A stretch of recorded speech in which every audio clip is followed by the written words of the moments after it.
Job for today is to fuse the main power feed from the battery to the rest of the car. I've been putting this off for a while because it's going to be a pain in the ass, but it really needs to happen. I found this at the local wrecker. This is off a Ford Fiesta, I think. It's got a 450 amp fuse on the top, which I'm going to run my main zero gauge from. And I've got a 70 amp fuse here, which I think will be suitable for the rest of the fuel pump controller. The others are going to be unused for now, which is fine. So I need to get that. And I need to get that in there on the battery terminal. Problem being is it's going to hit the bracket I made to hold the relay panel, so I'm going to have to cut that off and bring it around the front. All of the wires should still reach. It might actually be better for the wiring, if anything. So, but I've got to get that around the front and make it so I can still reach that bolt that goes through the floor pan. So that's going to be the job for today. So it's fuse panel off, battery out, bracket out, and then I can start cutting and measuring and doing those fun things. Okay, battery's out, bracket's out. This is the part that I've welded on to hold the fuse panel. I'm just going to chop this off here, and I'm probably going to try and weld it onto here. But I'm going to chop it off first so I can do some testing and see how it all looks. Alright, I've cut that bracket off there, and some minutes have passed, and I've changed my mind. Hey, I found this other one. I think that one, put that there for a second. I can't remember which one's which. One of these is from a Fiesta, and one's from a different car. They both look very similar, and I wouldn't be surprised if they're both from Fords. There's no manufacturer's marking on that one. I thought that one was Fiesta, but this one here actually says Fomoco on it, so it's probably a better chance that that one's from a Fiesta. But this one, look at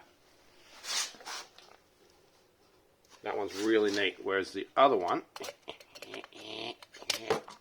right, stay.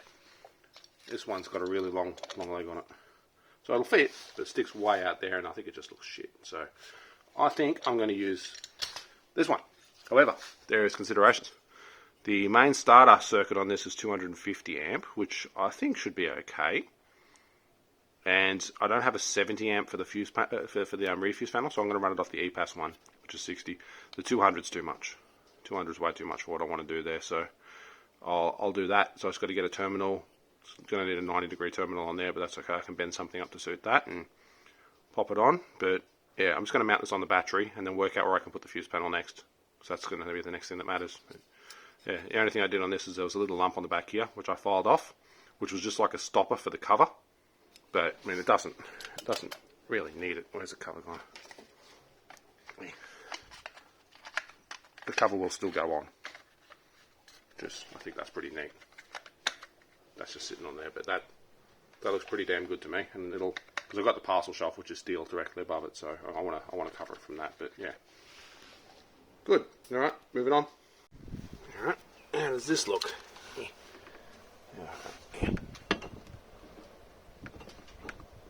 There.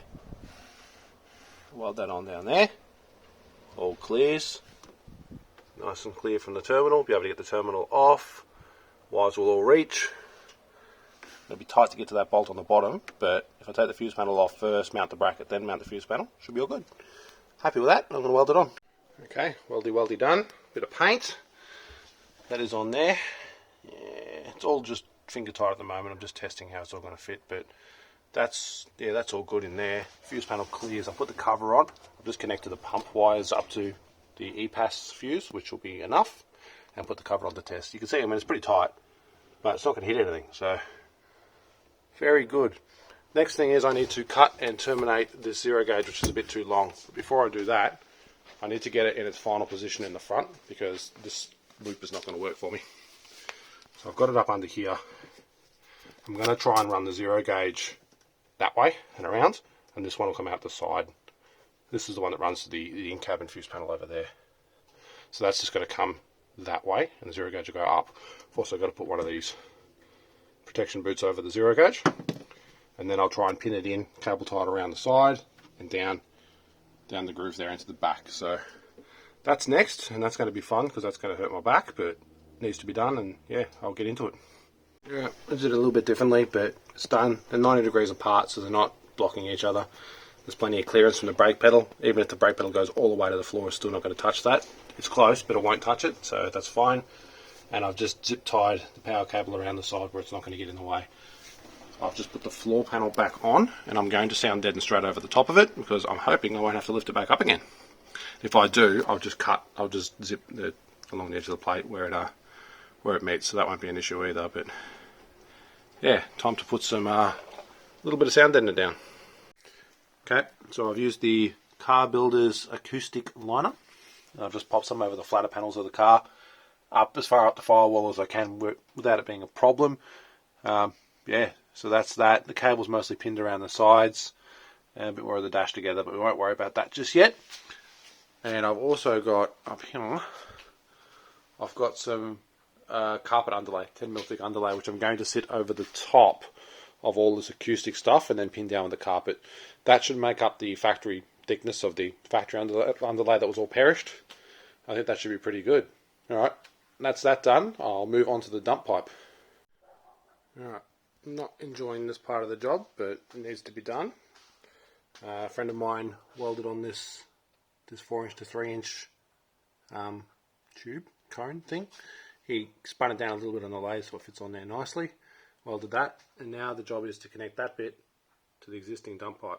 So I've just chopped a couple of bits off it, just so I had some room to move, but you can see it sits quite a bit higher than the new turbo. Obviously the new turbo had to come down a little bit for bottom clearance, so I'm thinking what I'll do next is I'm going to cut it off here, and I'm just going to put another little angle in there to bring that down, and then I'll create a transition to go into there. Don't quite know how it'll work yet. I'm not a metal fabricating guy. I'm just sort of gluing metal to other metal. So we'll see how this turns out. Okay, moving right along with this, I have decided to put a small flex section in the downpipe using one of these bellow type ones. Not that it really matters, it's post turbo anyway. Worst case, if it was a shit one, it'd blow its guts out the exhaust. That's fine. I decided to use a flex because I got a V-band there and I got a V-band there, and getting those two faces to line up perfectly with my lack of skills is impossible. So I've put that flex in there just to make up a little bit of a margin of error, and it'll also make it heaps easier to install and remove. You'll see there's some tacks on here because I've already had a bit of a play.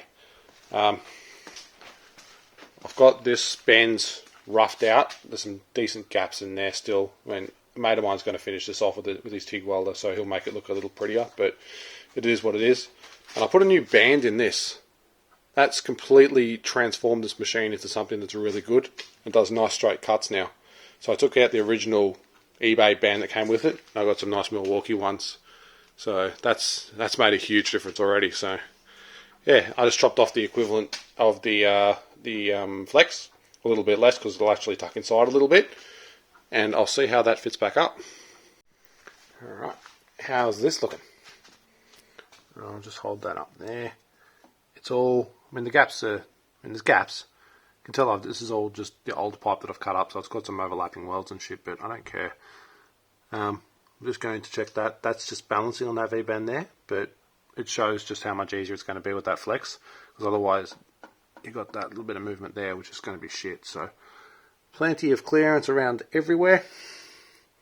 It's no closer than anywhere else would be. I mean, I've got what have I got in there? Maybe 5-6 mil, but it's not going to get closer. It's not going to come in this direction. So that should do the trick nicely. I'm going to take this out, and I'm just going to shorten the pipe that's pushed into the flex a little bit because it's too far, and then I'll do some tack welds. Alright, that's done. I'm pretty happy with it. I've just put down some strategic tacks with my 18th century MIG. So shouldn't be blaming the tools. I don't know what I'm doing. Another fun thing is about this MIG is whenever I move it, these knobs are so loose that anything that touches the knob turns it wildly, and I don't realise what's happened. So it starts acting like a piece of shit, and I'm assuming it's me, but it's just the welder. Can't wait to replace it. But yeah, look, it's done the job. The gaps are pretty good. We might be able to sort those out. Those are his welds here. He knows what he's doing, so he'll be able to fix that up. So I've got a weld there, and on either side of the flex, and then it should be in the car. I'll just do a quick test fit just to show how it sits before I send it off to him. And there it is. Fits like a charm. So that's just nipped up at that end. There's no clamp at that end, but the faces of the V-band just sit and mesh perfectly. So yeah, that's good. I'm happy with the clearance. I mean, as I said, it's tight, but it's not going to get any closer. That's all we got. That's probably the tightest spot there. I can't really see it. There. We're looking at 6mm there. And the way that the engine will move, focus. The way that the engine will move is under power it will lift, and the engine braking, which it doesn't have much of because it's a 4L80, it'll pull down this way. So under engine braking it might get a hair closer, but realistically it's not going to get any closer than what it is now. So yeah, that's great. Next video I suppose will be that being fully welded up. I've also got this in the mail finally. That's the aluminium aluminium V-band adapter with an O-ring that will go. It goes on that. So that fits on there, and a bit of 3-inch pipe will get welded on the inside of that, and then I can do the intercooler from the turbo down under the bar and to the intercooler in here. So yeah, getting there. Can't wait to hear it run with a full exhaust and no exhaust leaks. That's the exciting part for me. So that's the area I want to focus on. But yeah, thanks for watching. Like and subscribe, and yeah, there'll be another video soon.